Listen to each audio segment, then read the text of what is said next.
Una producción de Galora Music. Ambientación del audio, Moisés Galora.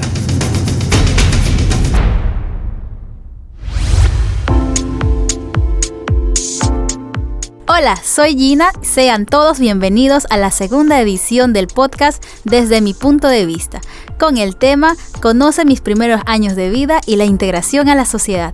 Comencemos.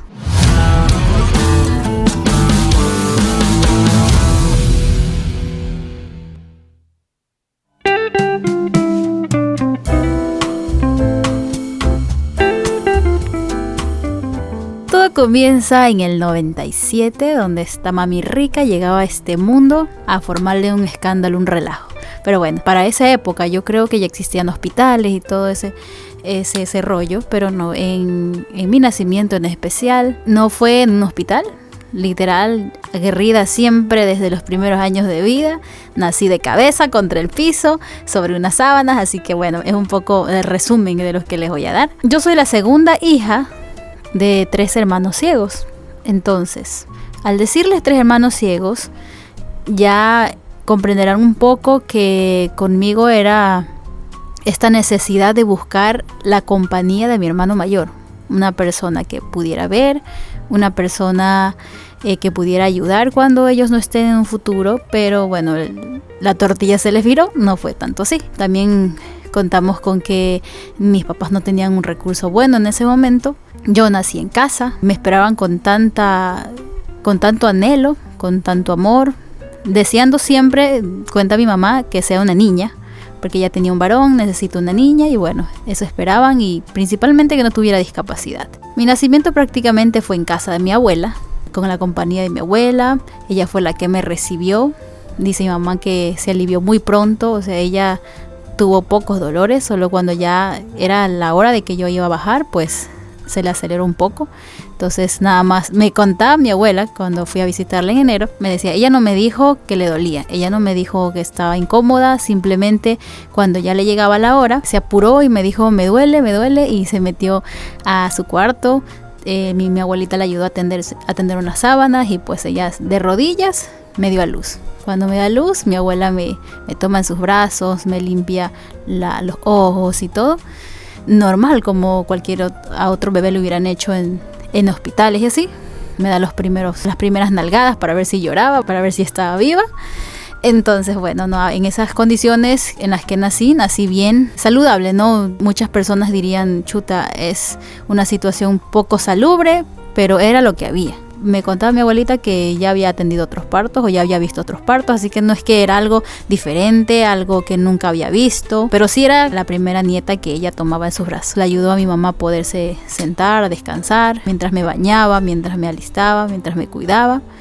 Y nada, así crecí como tal, pero ya dentro de las expectativas en las que tenían de mí, ya se iban pues dando cuenta que no era lo que ellos habían deseado. O sea, sí deseaban una niña que pudiera ver, para no pasar la misma lucha que tenían con mi hermano mayor. Cuenta mi abuela que yo viví los primeros 3 meses con ella, me cuidaba demasiado, porque a veces la sociedad es tan cruel que van lastimando a las mamás primerizas. Me decía mi abuela que le decían a mi mamá que su primer bebé había quedado con la condición de discapacidad visual porque ella no lo sabía cuidar, porque ella lo dejaba en la cama, no le hacía tal cosa, o ahí está este comentario fuerte que suelen decir, es, seguramente estás pagando un pecado que tú hiciste antes con tu hijo. Tanto así que llegaron a traumarle a mi abuela, a mi mamá y todo. Entonces cuando yo llegué, dicen que a mí no me permitían quedarme en la cama, ni que llorara, ni que tuviera un rato sola. Dice ella, yo te tuve siempre en los brazos, siempre haciendo mamá canguro, siempre te estuve abrazando, siempre te limpiaba, te daba de comer, nunca te dejé tener un momento malo, con la esperanza de ver si era eso en realidad quien había dejado ciega a mi hermano. Pues nada, pues conforme pasa el tiempo se dieron cuenta que también venía con la misma condición, porque a los niños le hacen los primeritos juegos, que le sigan las manos, o tú le haces ruido con juguetes y a ver si los voltea a ver, pues. Y yo no respondía a esos estímulos. Nada, pues mi mamá y mi abuela prácticamente dijeron, ya, ella también nació igual. ¿Qué podemos hacer? Nada más que criarla, quererla, y es lo que quedaba, ¿no? Entonces, por más de que me hayan cuidado, con las extremas limpiezas y que no me permitían llorar ni quedarme sola en la cama, solo en brazos. No sucedió nada, era puro mito lo que la gente muchas veces decía y que sin querer pues iban lastimando a mi mamá, que era mamá primeriza. Entonces esa fue la forma en la que nací. La etapa de la aceptación como tal ya llegó desde una resignación, de una búsqueda de ya qué podemos hacer. Ya nos tocó vivir lo que no queríamos. A esto acotarle también que mi familia es muy de fe, dentro del amor, supongo yo. Dijeron, pues ya Dios nos mandó así y vamos a criarlos, a quererlos, a amarlos y a darle todo lo que en nuestras manos están y seguir adelante. No había otra opción, no lo había. Pero esa es la forma en la que me criaron. Mi primera integración a la sociedad prácticamente viene de esta forma. En un principio, como ya les contaba, vengo de una familia con 3 hermanos ciegos, entonces mi mundo era ese. Yo sentía que todos los niños a mi alrededor no veían. Tampoco tenía mucho que saber porque en realidad no salía de mi casa. Pero la primera vez que yo supe que había otra persona diferente a mí, o que al menos podía ver, era porque mis papás tenían un local de negocios, de víveres. Entonces a ella llegaban muchos niños con sus mamás. Y un día yo estaba parada en la rejita de ese negocio, escuchando lo que pasaba afuera. Entonces una niñita me toma la mano y me dice, ¿por qué ella mira así? Debe ser una niña como de 4 o 5 años. Yo también seguramente tenía esa edad. Y yo escucho nomás que le dice a la mamá, ¿por qué ella mira así? ¿Y qué era por qué ella mira así? Porque yo tengo estrabismo. Estrabismo prácticamente en palabras cortas es como un problema de la vista, que dicen que cada globo ocular tiene 6 venas. Cuando una de esas venas falla, hace que la mirada no se dirija hacia adelante. Entonces nuestras vistas pasen bailando reggaetón. Pasen bailando reggaetón más que uno. Entonces seguramente mi mirada no estaba fija, estaba para arriba, para abajo, para todos los lados. Entonces la niña se le hizo extraño, le preguntó a su mamá le dijo, no, es que ella no ve. Bueno, y ahí yo dije, chuta, o sea, yo soy rara. Ahí fue como que entendí que había alguien distinto a mí. La niña fue muy, muy linda, o sea, yo recuerdo que al otro día también vino, pero ya trajo sus juguetes. Y mis primeros juegos fueron prácticamente sacando las manos por las rejas de la puerta y jugando con ella ahí mientras la mamá compraba. Poco a poco mi papá, que es la persona un poco más valiente en el asunto, me abría la puerta y me soltaba un poco, que ella salga más afuera y que pudiera jugar un rato con la niña. Y pues así, la niña era muy linda, o sea, jamás me dijo, no puedes jugar esto porque tú no ves, no puedes hacerlo de acá. No, nunca. La niña siempre fue una chica, yo no sé qué es de su vida, por cierto. Fue una niña que siempre me dijo, toca aquí, toca acá, ven, juguemos así, y me enseñaba. Era la primera interacción como tal. Vinieron otros niños y otros niños. Y ahí también como que empecé a entender que no solo la niña era una persona que entendió las cosas y que aceptó y que pese a todo decidió jugar conmigo. Cuando ya vinieron los otros niños, ya venían con burlas, con juegos. Esos otros niños pues sabían que yo no veía, que sus mamás les decían, pero venían a hacerme bromas, a quitarme cosas, a pegarme cosas, con el afán de molestar. Y ahí entendí pues que en la viña del Señor hay todo. Hay niños buenos, hay niños un poco que desconocen del tema y empiezan a jugar en forma de burla, pues, ¿no? Más adelante salía un poco más afuera, ya podía caminar más allá. A veces las niñas traían sus juguetes, sus carritos, pues me montaba en ellos, pero siempre con la supervisión de mis papás. Cuando me di cuenta que existía una limitante, por ejemplo, jugábamos a correr o a la acogida que le decían. Entonces ahí fue que dije, hay una diferencia.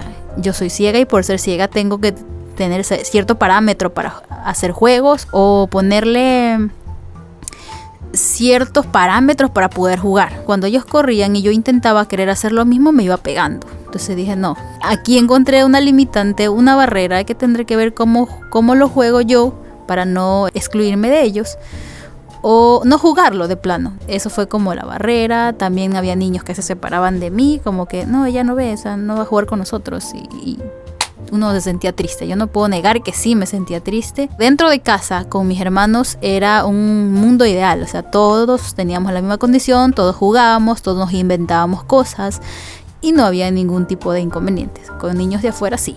Pero ¿qué aprendí de todo eso? que desde pequeña prácticamente los madrazos nunca faltaron. Siempre que quería hacer algo había alguien que me decía no puedes hacerlo, o te vas a pegar, te vas a lastimar, o no quiero que lo hagas porque tengo miedo que te pase tal. Y siempre fui muy terca, demasiado terca diría yo. Me decían no hagas eso y yo más lo hacía. Pero lo hacía consciente, o sea, lo hacía con la visión de debe haber formas de hacerlo. Por ejemplo, a mí me prohibían siempre caminar más allá de mi casa. Hasta que un día yo recuerdo que cogí un triciclo que teníamos y me fui a dar vuelta a la manzana. Solo recuerdo que después estaban buscándome, corriendo, asustado. Y yo solo había dado vuelta a la manzana cerca de la pared, sin bajarme de la vereda. Pues había estado caminando y rodando con mis juguetes. O sea, siempre desde pequeña consciente de lo que hacía, pero tratando de romper esas limitaciones. Prácticamente así fue mi integración, las limitantes que pude encontrar y las barreras que derrumbé. Tenía ese tipo de inconvenientes que me hizo pensar hasta el día de hoy que hay formas de derrumbarlos. Solo está en cuestión de uno tener ganas de hacerlo y buscar la manera para hacerlo. Concluyo con este mensaje para la sociedad y en especial para las mamitas. De todas las discapacidades que existan, de verdad, ustedes están haciendo muy bien su trabajo. Nunca escuchen lo que la sociedad alrededor les diga, si ustedes están haciendo mal, bien, no. Ellos no conocen tu situación, ellos no saben la lucha que tienes por dentro, la fuerza que estás sacando de donde no existe y la incertidumbre que tienes de qué va a pasar más adelante con tus hijos. Les pasaron a mis papás, le van a pasar a ustedes si tienen o si pudieran tener un hijo con cualquier tipo de condiciones. Nunca escuchen a nadie, solo guíense de su médico si están de la mano de ello, guíense de su corazón que es súper inteligente para este tipo de cosas, de su intuición, y trabajen mucho por ellos, luchen por ellos, que créanme de verdad de corazón que esos niños, si ustedes los crían bajo amor y bajo todo lo que necesitan, obviamente incluyéndolos en las terapias, en las cosas que ellos requieran, esos niños van a tener muchas alas para volar en un futuro, alas gigantes que puedan derrumbar muchas barreras.